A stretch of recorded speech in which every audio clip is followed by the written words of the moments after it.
નમસ્કાર વિદ્યાર્થી મિત્રો, હું પટેલ દર્શન આપ સૌનું આજના વિડીયોમાં સ્વાગત કરું છું. તો આજે આપણે ધોરણ 6માં 3.7ના કેટલાક દાખલા જોઈશું. બરાબર છે. અહીં આપણે લસા અને ગુસાનો ઉપયોગ કરીને દાખલા ઉકેલવાનો પ્રયત્ન કરીશું. ચાલો તો સ્વાધ્યાય 3.7નો દાખલા નંબર 1 છે. રેણુ 75 કિલોગ્રામ અને 69 કિલોગ્રામ વજનવાળી 2 ખાતરની ગુણી ખરીદે છે. તો ખાતરના આ વજનનું મહત્તમ મૂલ્ય શોધો કે જે બંને ગુણીના વજનનો ગુણાંકમાં પૂરેપૂરું માપ લઈ શકે. અહીં મહત્તમ મૂલ્ય શોધવાનું કીધું છે, એટલે કે વધુમાં વધુ કેટલું વજન આપણે ગુણીનું શોધી શકીએ, મતલબ કે વધુમાં વધુ વજન કેટલું હોઈ શકે. બરાબર, તે શોધવા માટે આપણે શું કરવું પડશે? તો 75 અને 69નો શું કરવો પડશે? ગુસા શોધવો પડશે.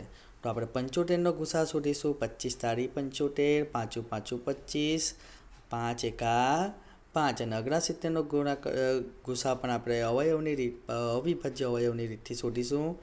23 તારી 69 અને 23 એકા 23. તો 75ના અવિભાજ્ય અવયવ કયા મળે છે? 3, 5 અને 5. અને 69ના અવિભાજ્ય અવયવ કયા મળે છે? 3 અને 23. હવે બંનેમાં સામાન્ય હોય તેવો અવયવ કયો છે? 3. તો 75 અને 69નો સામાન્ય અવિભાજ્ય અવયવ 3 મળે છે. તો 75 અને 69નો ગુસા 3 મળે, માટે મહત્તમ વજનનું મૂલ્ય કેટલું થાય? 3 કિલોગ્રામ છે. તેવી રીતે બીજો દાખલો છે. 3 છોકરાઓ એક જ જગ્યાએથી એક સાથે પગ ઉપાડી ચાલવાની શરૂઆત કરે છે. એક સરખી જગ્યાએથી એક સાથે પગ ઉપાડી ચાલવાની શરૂઆત કરે છે. એમના પગલાંનું માપ અનુક્રમે 63 સેન્ટીમીટર, 70 સેન્ટીમીટર અને 77 સેન્ટીમીટર છે.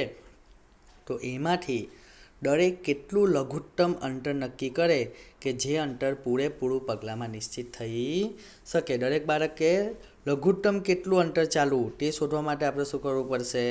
તો ત્રણેયનો લસા શોધવો પડશે. શું શોધવું પડશે? 63, 70 અને 77નો આપણે લસા શોધવો પડશે. તો લસા શોધવા માટે આપણે કઈ રીતનો ઉપયોગ કરીશું?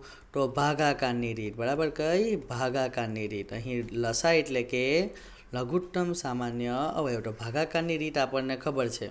તો 63, 70 અને 77નો લસા શોધવાનો છે. તો પહેલાં 2 વડે ભાગ ચલવીશું. તો 63 એમના એમ આવે, કારણ કે 63નો ભાગ 2 વડે ચાલે નહીં. પણ 70નો ભાગ ચાલશે. 35 દુ 70, પરંતુ 77નો પણ નહીં ચાલે, એટલે 77 એમના એમ આપણે નીચે લઈએ. ત્યારબાદ આપણે 2 વડે કોઈનો પર ભાગ નથી ચાલતો, તો 3 વડે ભાગ ચલવીશું. તો 3 વડે ભાગ ચલવીશું તો અહીં 21 તારી 63 થશે. 35નો ભાગ ચાલે નહીં, 35 એમના એમ. 77નો પર ભાગ ચાલે નહીં, એ એમના એમ. ત્યારબાદ આપણે 3 વડે ફરીથી ભાગ ચલવીશું. તો 7 તારી 21, 35નો ફરીથી ભાગ નહીં ચાલે, 77નો પર ભાગ ચાલે નહીં. ત્યારબાદ આપણે અહીં જોઈશું કોના વડે ભાગ ચલવીશું? તો 5 વડે ભાગ ચલવીશું. કેમ? કારણ કે 7 પંચા 35 થશે. તો 7નો ભાગ ચાલે નહીં 5 વડે, એટલે 7 એમના એમ. અને 77ને પર 5 વડે ભાગી નહીં શકાય, એટલે 77 પણ એમના એમ. પર 7 પંચા કેટલા થાય? 35 થાય. ત્યારબાદ આપણે જોઈ શકીએ છીએ, આપણે અહીં 7 વડે જ ભાગ ચલાવવો પડશે, એટલે કે 7 એકા 7, 7 એકા 7.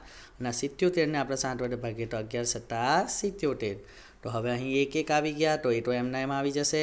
પરંતુ 11નો ભાગ આપણે કોના વડે ચલાવવો પડશે? 11 વડે, કારણ કે 1 એવી છે અવિભાજ્ય સંખ્યા. તો 11 એકા 11. તો આપણને જે આ અવયવો આ જે મળે છે, આ બધા એ બધાનો ગુણાકાર કરીએ તો આપણને શું મળે? લસા મળે. તો 63, 70 અને 77નો લસા કેટલો થાય? તો 2 ગુણ્યા 3 ગુણ્યા 5 ગુણ્યા 7 ગુણ્યા 11 કરીએ ત્યારે આપણને 6930 મળે છે. તો જરૂરી લઘુત્તમ અંતર કેટલું થાય? 6930 સેન્ટીમીટર છે. તેવી જ રીતે આગળનો દાખલો જોઈએ. કોઈ ઓરડાની લંબાઈ, પહોળાઈ અને ઊંચાઈ અનુક્રમે 825 સેન્ટીમીટર, 675 સેન્ટીમીટર અને 450 સેન્ટીમીટર છે. એવી સૌથી લાંબી ટેપ શોધો જે ઓરડાની ત્રણેય બાજુઓને પૂરેપૂરું માપી લે. તો અહીં આપણે શું શોધવો પડશે? તો અહીં જુઓ, અહીં કીધું છે કે સૌથી લાંબી ટેપ શોધો. તો અહીં આપણે શોધીશું, કારણ કે ત્રણેય બાજુનું માપ શકે તેવી સૌથી મોટી ટેપ શોધવા માટે આપણે શું શોધવું પડશે? આ ત્રણેયનો ગુસા શોધવો પડશે, કારણ કે સૌથી લાંબી ટેપ કીધી છે. તો અહીં 825નો ગુસા શોધીશું આપણે, 675નો અને 450નો આપણે આ ત્રણેયનો ગુસા શોધવાનો છે. એના માટે ત્રણેયના અવિભાજ્ય અવયવ આપણે શોધીશું. અવિભાજ્ય અવયવની રીતથી શું કરીશું? આપણે ગુસા શોધીશું. અવિભાજ્ય અવયવની રીત, બરાબર છે.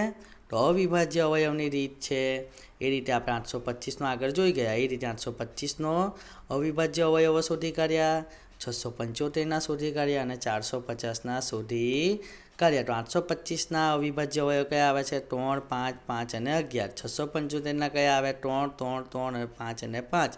450ના કયા આવે? 2 × 3 × 3 × 5 × 5. તો આમાં ત્રણેયમાં સામાન્ય હોય તેવા 825, 675 અને 450ના સામાન્ય અવયવ કયા? એટલે કે ત્રણેયમાં સરખા હોય તેવા. તો આપણને 3 મળે છે, 5 મળે છે અને 5 મળે છે. તો ગુસા કયો થાય આપણો? તો 3 × 5 = 15 તારી 75 આપણો ગુસા થાય. તો જરૂરી મોટામાં મોટી ટેપ કઈ હોય? 75 સેન્ટીમીટરની જોઈએ.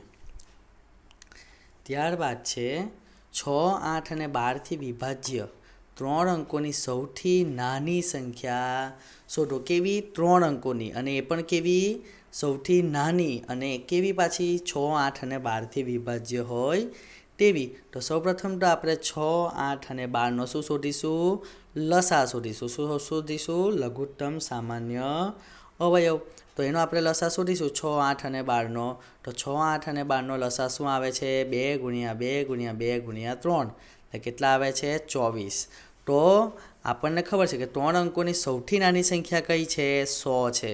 પરંતુ 100 એ 24થી વિભાજ્ય નથી, બરાબર છે. આપણે કેવું છે કે જો 24 એટલે કે લસાથી વિભાજ્ય હશે તો તે 6, 8 અને 12થી વિભાજ્ય હશે.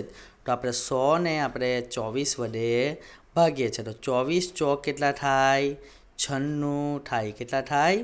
24 ચોક 96 થાય. અને શેષ વધે આપણી 4. પરંતુ જુઓ અહીં આપણે શેષ કેટલી વધે છે? 4 વધે છે. એટલે કે 96માંથી જો 100માંથી આપણે 4 બાદ કરીએ તો આપણને 96 મળે, પણ 96ને આપણે ત્રણેય સંખ્યા વડે ભાગી શકતા નથી. એટલે આપણે શું કરીશું? તો 3 અંકની નાનામાં નાની સંખ્યામાંથી શેષ બાદ કરીશું, વત્તા લસા કે તો 24 છે તેનો સરવાળો કરીશું. તો આપણને મળે 120.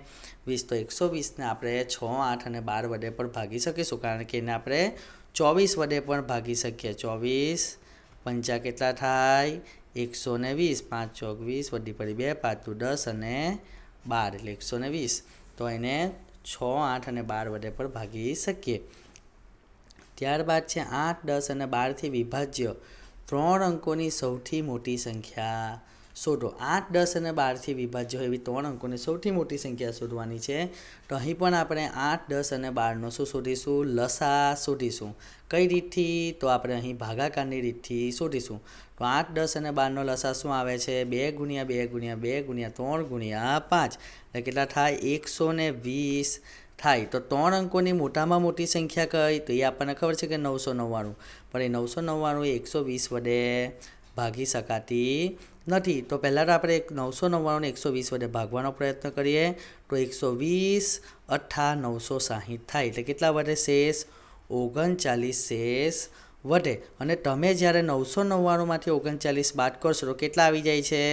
960 આવી જાય છે. અને 960ને 120 વડે આપણે ભાગી શકીએ છીએ. અને જો 120 વડે આપણે ભાગી શકીએ તો 8, 10 અને 12 વડે પણ ભાગી શકીએ. તો 3 અંકોની સૌથી મોટી સંખ્યા ઓછા શેષ.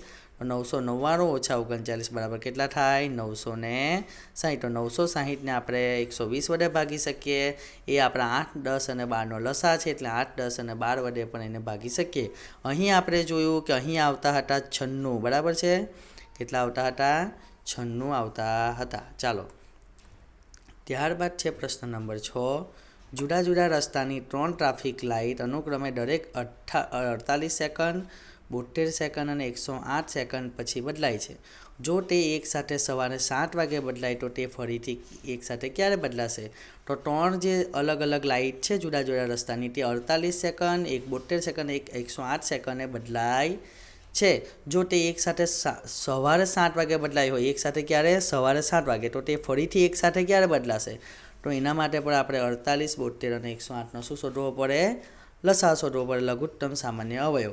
તો એનો લસા કેટલો આવે છે આપણે શોધી કાઢેલો છે, બરાબર. હવે તો લસા શોધતા તો તમને સરળતાથી આવડે છે, ભાગાકારની રીતથી શોધેલો છે. લસા આવે છે 432. તો આપણે 432 જે આવે છે એ કેવા છે? સેકન્ડ આવે છે. કેવી આવે છે? સેકન્ડ. કારણ કે 48, 72 અને 108 સેકન્ડમાં આપેલા છે. તો પહેલાં તો આપણે 432 સેકન્ડ છે એને મિનિટમાં ફેરવીશું. તો 60 સેકન્ડ બરાબર 1 મિનિટ. તો 432 સેકન્ડે કેટલી મિનિટ થાય? તો એના માટે શું કરવું પડે? 432 ભાગ્યા 60 કરવા પડે, બરાબર. 432ને 60 વડે ભાગવા પડે. તો આપણે અહીં 432ને 60 વડે આપણે ભાગીએ છીએ, બરાબર છે. તો અહીં 60 વડે 432ને ભાગીએ આપણે તો 460 ગુણ્યા 7 તો કેટલા થાય? 420 થાય, બરાબર. 420 થાય. તો અહીં 2 અને અહીં વચ્ચે 1. તો જુઓ શેષ કેટલો વધે છે?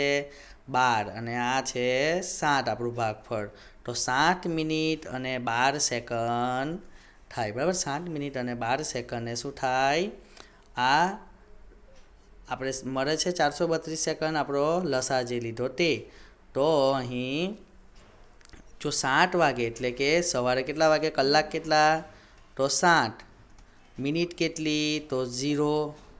અને સેકન્ડ કેટલી? તો એ પણ 0, બરાબર છે.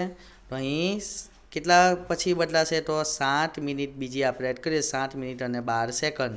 આમાં ઉમેરીએ તો કેટલા થાય? 7 વાગ્યે અને 7 મિનિટ અને 12 સેકન્ડે શું થશે? આ લાઈટો ફરીથી એકસાથે બદલાશે, બરાબર છે. તો આજના વિડીયોમાં બસ આટલું જ. આગળનો અભ્યાસ આપણે આપણા નેક્સ્ટ વિડીયોમાં કરીશું. Thank you. જય હિન્દ.